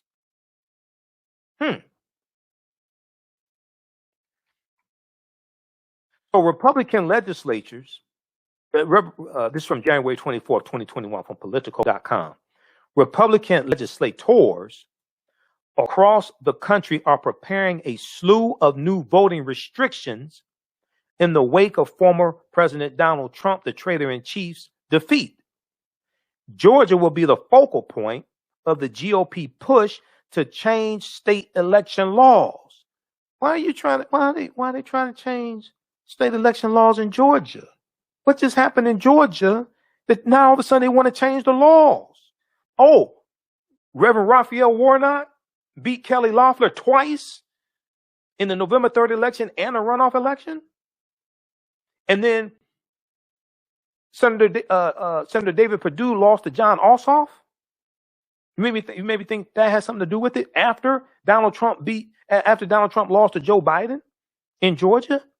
Georgia will be the focal point of the GOP push to change state election laws after Democrats narrowly took both Senate seats there and President Joe Biden carried the state by an even smaller margin. It was 11,780 votes. Isn't that how many votes Donald Trump told Secretary of State Brad Raffensperger on that 1 hour and 2 minute conference call that Trump didn't know was being recorded? He said, all I have to do is find 11,780 votes. What he's really telling me is, I need you to go find these votes for me. 11,779. They needed one more vote. 11,779 votes is how many votes Trump lost to Joe Biden. But state Republicans in deeper red states and battleground states alike are citing Trump's meritless claims of voter fraud in 2020 and the declining trust in the election integrity Trump helped drive as an excuse to tighten access to the polls. But hold on. The experts are saying this was the most secure election in years. So why you have to change all these laws now? Because I guarantee you, if Republicans won those 2 Senate seats and Donald Trump won Georgia or some of these other states, if Trump won re-election and won Georgia and Michigan and Pennsylvania, all this stuff, they wouldn't be trying to change these laws. Some Republican officials have been blunt about their motivations. They don't believe they can win unless the rules change. So I want to make sure I understand this. African Americans register to vote. We organize, we mobilize, we energize, we fund a lot of these organizations, donate a lot of these organizations. We come out and vote in spite of COVID, mail-in voting, in-person voting, early voting. But now that you lose instead of you coming with better policies, instead of you trying to show African Americans how your policies are going to be more beneficial for us, because that's what these black Republicans keep telling us, these black conservatives. They may not be Republicans, maybe just be black conservatives. A lot of these black Trump supporters, Candace Owens and James C. Harris and Terrence Williams and Bruce LaVelle, Paris Denard, F. Lee Francis, that you see on Fox News and all these other places. So when they want to keep talking about how Republicans are much better for African Americans than Democrats, instead of you coming and talking about policies and how your policies are going to be better, because most of your policies are not better. I mean, let's just be honest. All we got to do is look and see who's blocking policies in the House and the Senate that are going to be beneficial to us. That's all you got to do. I'm neither Democrat nor Republican, but I'm not stupid either. I can see who's blocking the bills that are going to be beneficial for us. I can see who's passing the bills who are going to be more beneficial for us. But instead of you coming and dealing with policy, you want to try to change the rules and make it harder for us to vote. And so my question is, all these black conservatives that trying to tell us to vote for Republicans, what are y'all saying about this? When are you going to denounce what your party's doing? When you going to denounce this? I still haven't heard them come out and denounce Republicans trying to overturn the votes of African Americans. I mean, come together as a collective, hold a press conference. They're not going to do that because the checks are stopped the next day. They're not going to do that because the checks will stop coming the next day, or maybe later that same day. So pay attention. I want to see them denounce this. I'm still waiting. I haven't heard them do it. So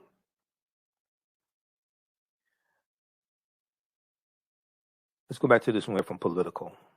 Then we're going to get out of here. They don't believe some Republican officials have been blunt about their motivations. They don't believe they can win unless the rules change. They don't have, quote, they don't have to change all of them, but they've got to change the major parts of them so that we at least have a shot at winning. In quote, said Alice Olenek, a Republican on the Gwinnett County, Georgia Board of Elections in suburban Atlanta. She told us to the Gwinnett Daily Post last week. She has since resisted calls to resign. Isn't Georgia where Stone Mountain is? Because when I was there in 2017, that's where Stone Mountain was, in Georgia. And on the side of the mountain are the carvings of 3 traitors to the Union: General Robert E. Lee, Thomas Stonewall Jackson, and Jefferson Davis. And Jefferson Davis was the president of the Confederacy. You think maybe they got something to do with this here, and they're trying to make it harder to vote?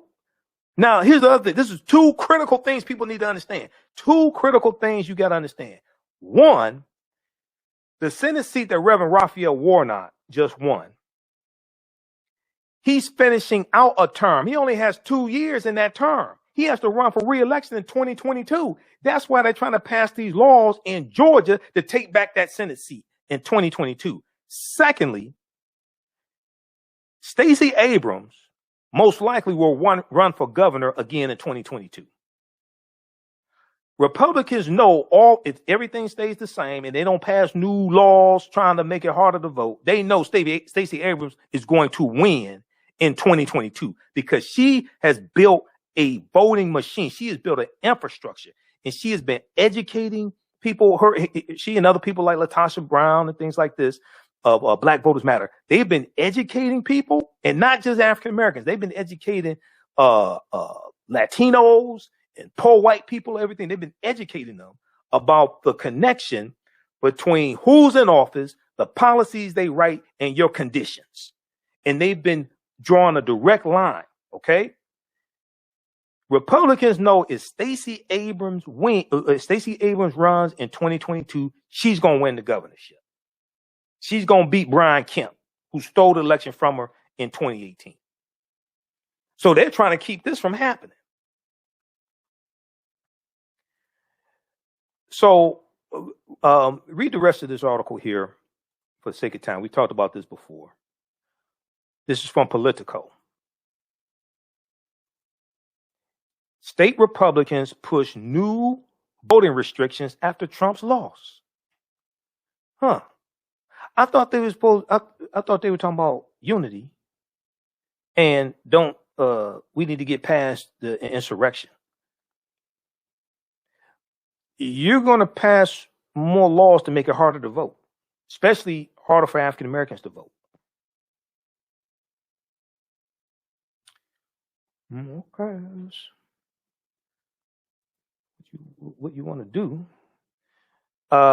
Then, along those lines, let's look at this article here from January 30th, 2021. We've talked about this before. Now, this is from The Guardian. This really puts it in perspective. There are 106 pieces of legislation in 28 states being pushed by Republicans to make it harder to vote. In 2021 legislative sessions, lawmakers in 28 states have pushed a whopping 106 bills that will restrict voting rights.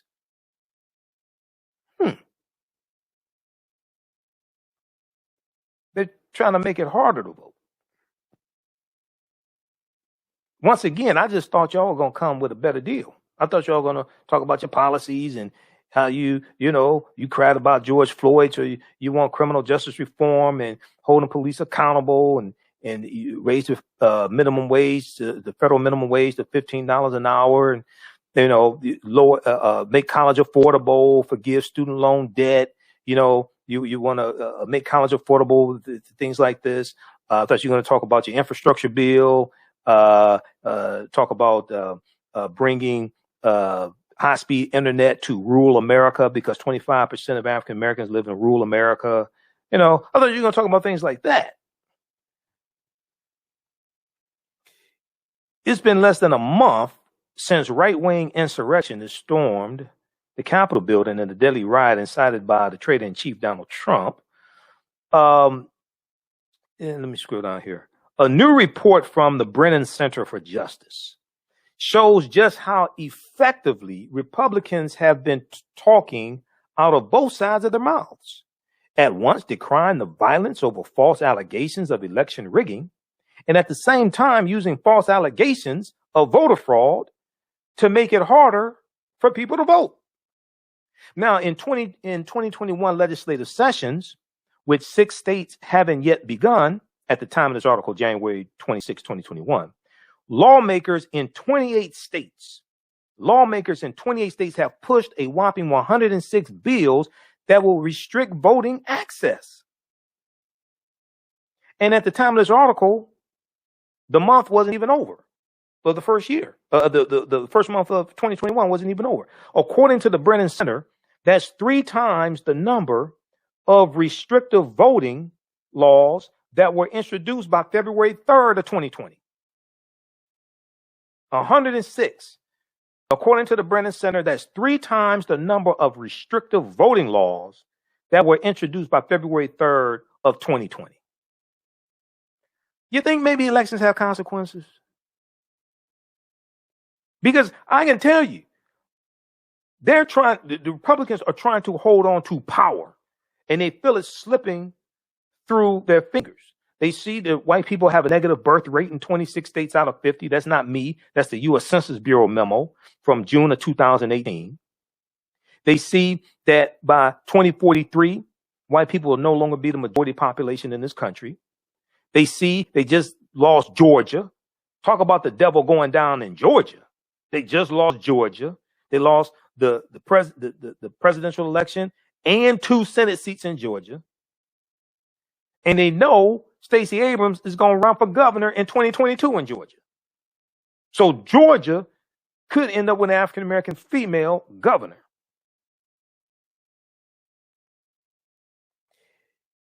And then they see African-Americans becoming more politically astute and understanding we got to vote these jackasses out of office because they're passing laws that do us harm. and they're trying to hold on to power. So let's continue here. Okay, so these laws are clearly responsive to widespread conspiracy theories on the right. Conspiracy theory started by the Republican Party and Donald Trump. Each one of these 106 bills aims to make voting harder by scaling back. They want to make voting harder by scaling back vote by mail and imposing stricter voting identification laws. Okay, they want to scale back voting by mail, which was crucial, which was huge in the 2020 election, and impose stricter voter identification laws, limiting policies that successfully registered large numbers of voters, or allowing states to more easily and aggressively purge their voter rolls. So instead of you trying to come with a better policies and a better deal, because you talk about Republican Party, that's the party of Lincoln. African Americans used to be Republicans. You should vote for Republicans. Instead of you talking about policies, trying to win our vote, you're trying to make it harder for us to actually vote. Instead of you talking about policies that affect our lives and would improve our conditions, instead of you talking about that, you're trying to make it harder for us to vote. So you can't, on the one hand, say African vote doesn't matter, but then on the other hand, people are consistently trying to make it harder for us to vote. You can't, on the one hand, say the African American vote doesn't matter, but then on the other hand, you have people in state legislatures, these Republicans, who are trying to make it harder for us to vote.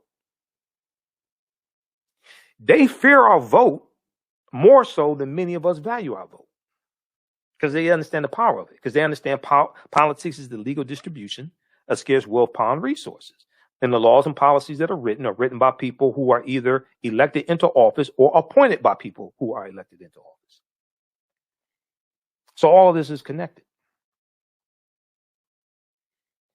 And then lastly, look at the article from Associated Press. GOP states weigh limits on how race and slavery are taught. Okay. That's from Associated Press.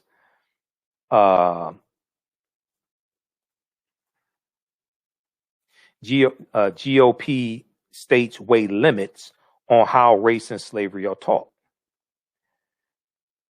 What I'm trying to explain to the reparations now people is reparations how.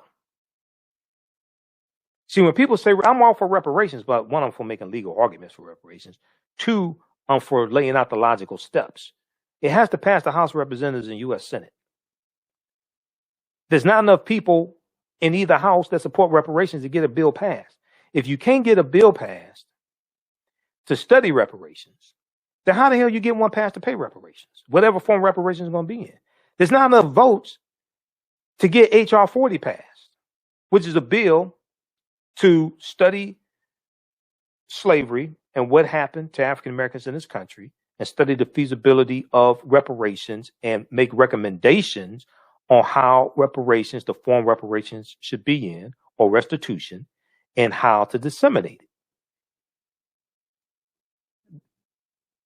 There were more Democrats in the 116th Congress than there are in the 117th Congress in the House of Representatives. The 117th Congress was sworn in on January 3rd, 2021. If you couldn't get H.R. 40 passed in the 116th Congress, how the hell are you going to get it passed now?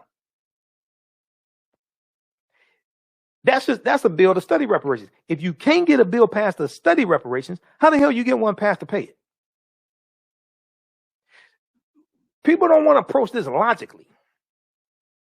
This is why when people say reparations now, my response is reparations how? You explain it to me. There's less support in the U.S. Senate for reparations than there is in the House of Representatives. There's only 2.5 black people in the entire damn Senate. Okay, let's be honest. There's only 2.5.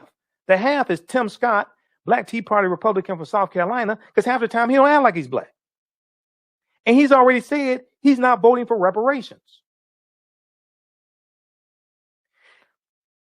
Senator Ron Johnson of Wisconsin blocked the Juneteenth bill that Senator Cory Bush and Senator Kamala Harris were pushing in the U.S. Senate to make Juneteenth a federal holiday. Okay? And have Juneteenth recognized and really teach about Juneteenth. Senator Ron Johnson of Wisconsin blocked that bill using the unanimous consent rule in the U.S. Senate. If you can't get a bill passed to make Juneteenth a federal holiday and give white people the day off, how the hell are you going to get a reparations bill passed to pay reparations? That's not even logical. But people don't want to have this conversation. We have to lay out what is the logical process to bring into fruition reparations, and that's a legislative process. That's not an executive order. Read Article 1 of the U.S. Constitution. Congress controls the purse strings. That has to pass the House of Representatives. You need 218 votes to get any bill passed in the House of Representatives, a simple majority. There are 435 seats in the House of Representatives. There's only about 60 members of the Congressional Black Caucus. In the House, it's in the House is like, what, 59 members of the Congressional Black Caucus? Because Tim Scott, or 58 members. It's like 59, 58 members in the House. There's 435 members in the House of Representatives. And Reverend Raphael Warnock, he joined the Congressional Black Caucus. Senator Tim Scott, Republican from South Carolina, he didn't join the Congressional Black Caucus. So a lot of this stuff, once again, people are not going through the logical process. This is why people say reparations now. My response is reparations how? Explain it to me how. We're going to demand is not a plan. I hear people say we're going to demand reparations. We've been trying to get reparations for 200 years. Come on, be real. We're going to demand is not a plan. Plus, you got to have people in office to properly respond to your demands. The majority of the people in the House of Representatives in the U.S. Senate don't think a debt is owed.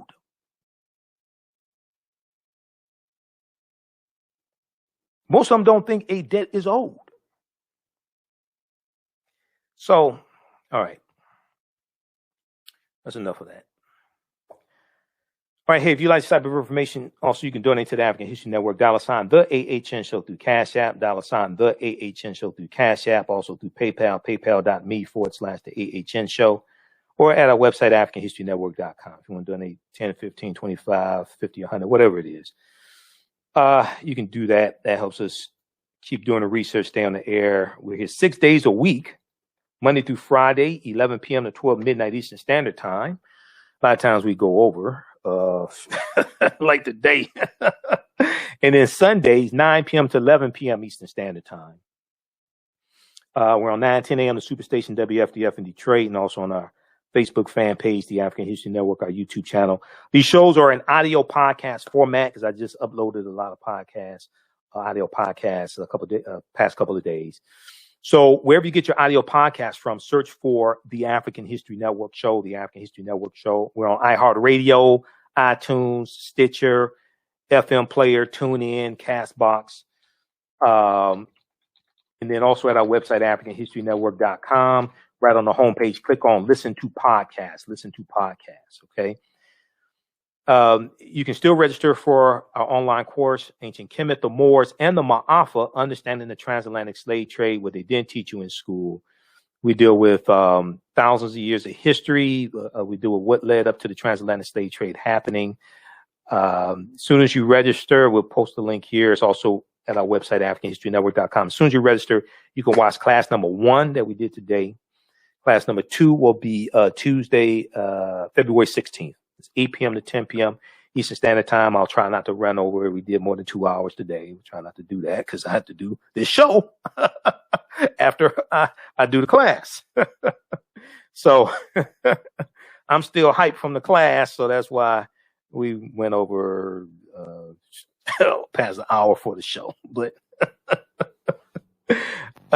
I'm trying to cut down on that. All right. So go ahead and register for the class. And if you have any questions, email me at AHNshow@AfricanHistoryNetwork.com, AHNshow@AfricanHistoryNetwork.com. So as soon as you register, you can watch class number 1. There's also bonus content as well. You can watch from around the world. And you can watch as many times as you want to. We do the classes live on Tuesday nights. You can ask questions in the class, do a live chat, a text chat.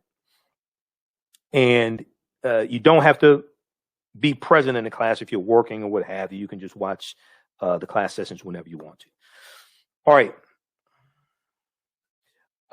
Okay, look, so Ronald said a lot of musical artists are not aware of Mary Wilson's fight to get artists paid their worth. Yeah, and you've had a number of different artists who tried to do that also, get artists paid their worth. I remember a few years ago, George Clinton finally got paid royalties because so many George Clinton songs have been sampled by hip hop artists, things like that, so a lot of them don't get paid their due. So you have people like Mary Wilson, people like George Clinton fighting so artists get paid, especially African-American artists, get paid their due. All right, look, we have to get out of here. Remember, at the African History Network, we focus on educating, empowering, and inspiring people of African descent throughout the diaspora and around the world, because right now it's corrects wrong behavior. It's not over till we win. Wakanda forever. We'll talk to you tomorrow night. Peace. With blackbusinesstee.com, the messages are clear and meaningful. Keep your business in the black and out of the red. Mind your black business. Know your numbers and plan strategically. Black Business Boss, lead your industry. Support black business. Encourage, patronize, and uplift one another. BlackBusinessTea.com currently has products sold in Detroit, Atlanta, Chicago, and Los Angeles, with proceeds returned to the black community. They have a wide selection of hoodies, t-shirts, mugs, hats, sweatshirts that support black-owned businesses. Visit the website blackbusinesstee.com. That's blackbusinesstee.com. Do you have an idea or business that requires app development or thinking of moving your IT resources to the cloud? We have post-paid and profit-sharing plans for unique ideas or profitable businesses. Who can take advantage of this unique program? Entrepreneurs with unique ideas, startups, small to medium businesses. Contact us, 267-209-0352.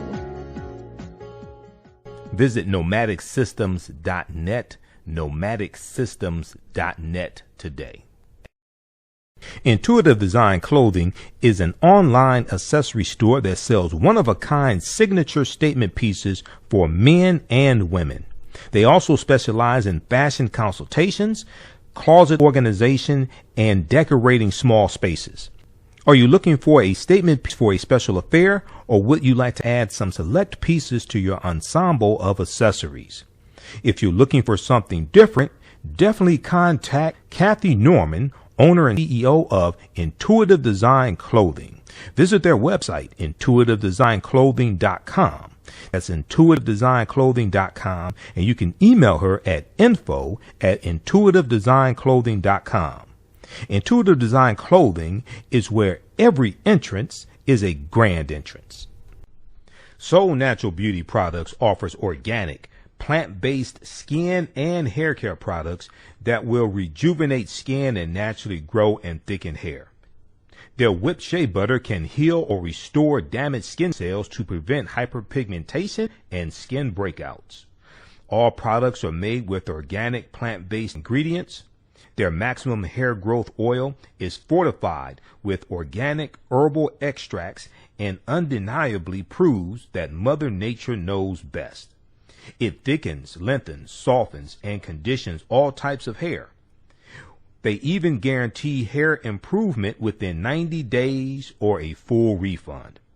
Their all-natural 24-hour deodorant leaves the body smelling fresh without sweating for up to 24 hours. It does not stain fabric, goes on smoothly, and has a refreshing lavender and frankincense aroma. It can be used by men, women, and even children. Place your order today at soulnaturalbeautyproducts.com. That's soulnaturalbeautyproducts.com, and follow them on Facebook at Soul Natural Beauty Products. For 25 years, the Black History 101 Mobile Museum has carried on the rich legacy of the Black Museum movement in America by showcasing original artifacts of the Black experience at colleges, universities, K-12 schools, corporations, libraries, conferences, and cultural events, making it the most traversed Black History mobile exhibit in American history. Dr. Khalid El Hakim is the founder of the Black History 101 Mobile Museum, and he is a highly sought-after public speaker on topics of Black history, social studies, education, music studies, hip-hop, and relations. Dr. Khalid was named among the changemakers for NBC Universal's Erase the Hate campaign and listed as one of the 100 men of distinction for Black enterprise. He recently founded the Michigan Hip Hop Archive on the campus of Western Michigan University. The Black History 101 Mobile Museum is currently scheduling in-person and virtual exhibits nationwide.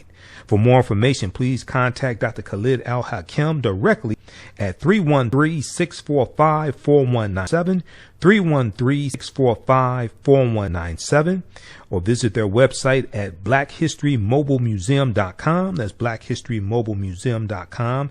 You can also email him at bhistory101@yahoo.com, bhistory101@yahoo.com. Gain knowledge in minutes with Blacklist Ed.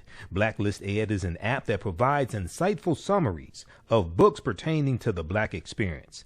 As Black people, we know the importance of reading books to discover our incredible contributions to world history, to uplift our self-esteem, and to empower ourselves for our relentless fight for social justice.